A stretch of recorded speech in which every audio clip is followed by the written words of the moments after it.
What are you doing in my swamp? Hello everybody, this is Overboy and I'm going to be doing my review for the 2007 movie Harry Potter and the Order of the Phoenix. So, this is the fifth movie in the franchise and Harry is about to start his fifth year in Hogwarts, and one day he's at the park and his cousin Dudley and his friends show up and they're kind of picking on Harry and stuff, and all of a sudden these Dementors show up and attack Harry and Dudley, and Harry uses Expecto Patronum to defend them, and he gets a howler stating that he's being expelled from Hogwarts, and a group of people, including Mad-Eye Moody, Nymphadora Tonks, and Kingsley Shacklebolt, show up at his house on Privet Drive and take him to Grimmauld Place, which is the house that Sirius Black lives in, and we find out that Dumbledore has already started a little secret society of wizards that he's sending on missions to learn more about Voldemort's whereabouts and what's going on and stuff, because the Ministry is trying to keep it hushed up and everything. And this group includes the Weasleys, Sirius, Remus Lupin, Severus Snape, McGonagall, Kingsley Shacklebolt, Mad-Eye Moody, and Hagrid. We find out that Harry's going to be able to go on trial to find out if he gets to go back to Hogwarts or not, and they kind of rush through that and everything. In the book, it takes a long time for it to get to the trial. I remember when I read the book for the first time, I kept on wondering what was going to happen and stuff, but they took their time on it. But eventually Dumbledore's able to convince them to let Harry go back to school and everything. But this year the Ministry Magic is interfering at Hogwarts by appointing the new Defense Against the Dark Arts teacher to Dolores Umbridge, who works for the Ministry and is good friends with the Minister Cornelius Fudge, and she's trying to take over Hogwarts. Most of the movie is Harry and his friends, or Harry's having to teach his friends how to use defensive spells and stuff, because Umbridge isn't doing it. He's trying to get them prepared for what's out there, and the Ministry is just trying to keep everything hush-hush about Voldemort being back, because they don't want to believe that it's real. They don't want to incite panic into the wizarding world and stuff. And it's really crazy how there are a lot of parallels in this movie that there are in real life, especially in the recent years. Like a lot of the stuff that goes on in this movie you kind of see happening in the real world nowadays. It's crazy. But it all leads to a big final showdown with Voldemort at the Ministry of Magic and stuff, when Harry thinks that he kidnapped Sirius, and we find out that he didn't really kidnap him, but Harry was tricked and they get there, and Sirius ends up showing up to help Harry and gets killed by his own cousin Bellatrix Lestrange, and Harry goes after her, but ends up getting confronted by Voldemort, and before Voldemort can even really do anything to Harry, Dumbledore shows up, and we get the most epic wizarding duel in the entire franchise between Dumbledore and Voldemort. It's just really an awesome scene, and everything. It's one of the best scenes in the entire movie. Every time I watch it, I forget how amazing it is. But yeah, this one isn't one of my most favorites in the franchise, but I really do like it. I've really come around to it a lot more over the last few years. It's one that, kind of like with Goblet of Fire, I was really disappointed because they left out a lot of the book.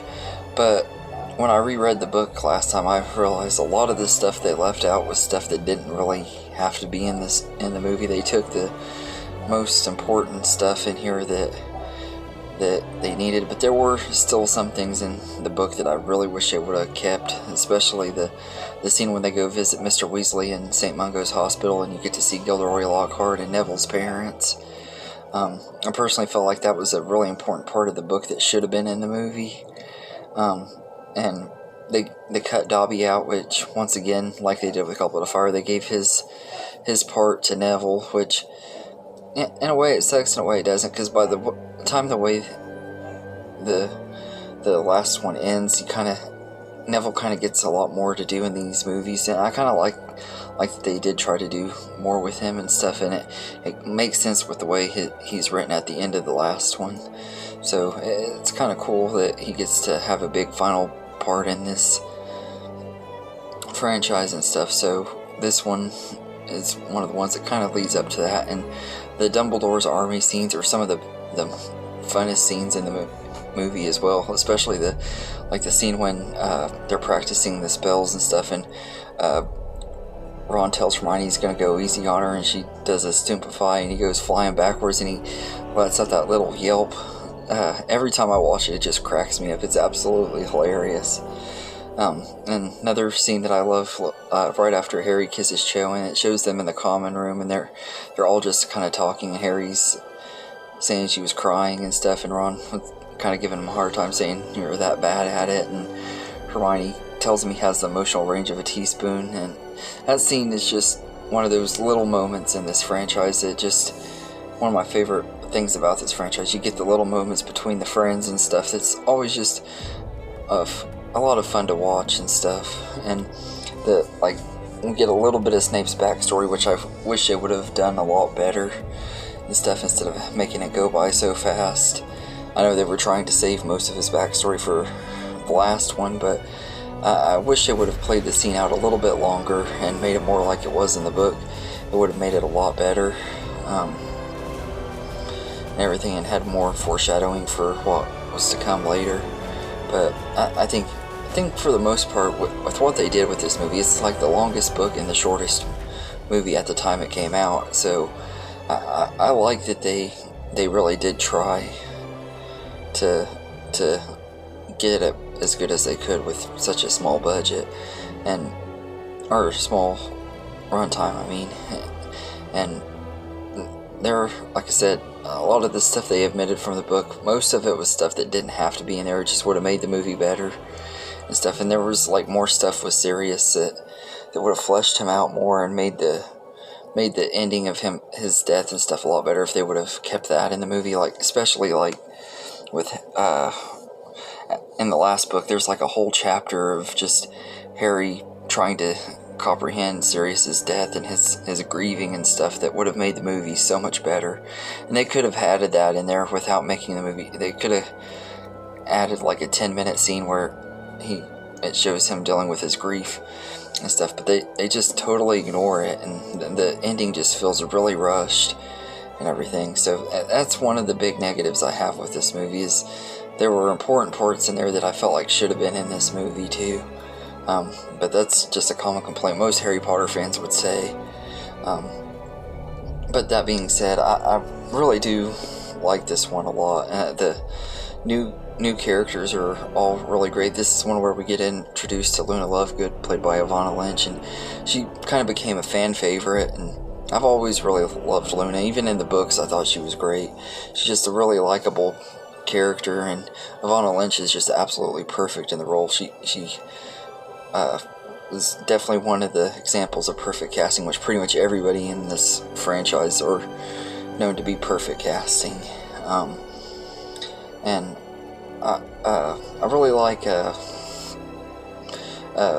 Imelda Stanton as Dolores Umbridge, who is one of the most hated characters in the franchise. I know, I'm in a bunch of Harry Potter groups on Facebook, including the one that I've made, and people are always talking about how much they hate Umbridge and everything, but she is a very, very terrible, unlikable character, and a lot of people even hate her more than they do Voldemort. But I'd be lying if I said Imelda Stanton went perfect in that role, because she really does a great job making you hate the character, and she's absolutely perfect as the character. So I gotta give her give her credit for that. She was absolutely amazing, and everything. And then you get Grop, who is Hagrid's brother, that we see in the Forbidden Forest. And I will say, out of all the movies and out of all the special effects, that Grop is probably the one that has really hasn't held up very well. The CGI just does not hold up on him at all. He doesn't look very good and everything. He's not terrible to look at, but he looks like something from like a PS2 or PS3 game, probably PS3. Not quite as bad as like what The Rock looked like in The Mummy Returns, but he still looks pretty bad and like he came out of a video game and everything. Out of all the movies, I think that's the only CGI that was really, really noticeably bad to me, and everything. But I liked Grop, and I like this scene when he picks up Hermione and she tells him to put her down and stuff, and he does it and everything. Just nice little scene and everything. I love like the end of it when they trick Umbridge into going into the forest, and he picks her up and then he drops her and the centaurs take off with her. Everything. It's one of the most satisfying scenes in the movie and everything. But I really like this one quite a bit. I think it's a pretty good movie, even though it has a lot of the same problems that I had with Goblet of Fire, with just it not being accurate to the book. But for some reason I can overlook it more on this one than Goblet of Fire. For some reason it doesn't bother me as bad, and maybe it's because of the Sirius problem. Like I said, Sirius is one of my favorite characters, and they really did him dirty in Goblet of Fire. In this one they did him a lot better, but I still wish he had more scenes, because they could have expanded like some of the scenes with him and Harry throughout the movie, and it would have just made the movie better. But we got some really great ones. That's like the one where they're at the King's Cross station and everything, and he goes in and shows Harry the picture of the old Order of the Phoenix, which was really cool and stuff. So there's a lot of really great moments with Sirius in here. I just wish that he would have had more screen time, and like in the book and stuff, Harry is really disturbed by seeing Snape's memory of Sirius and his dad bullying Snape and everything, and he tries to confront Sirius on it, but he doesn't get a hold of him in time and stuff. I would have loved to have seen that in the movie and stuff too.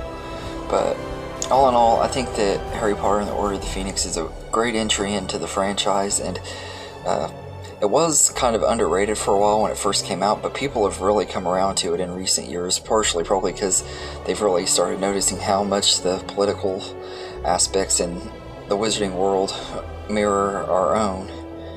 And also I think people just love to hate on Umbridge.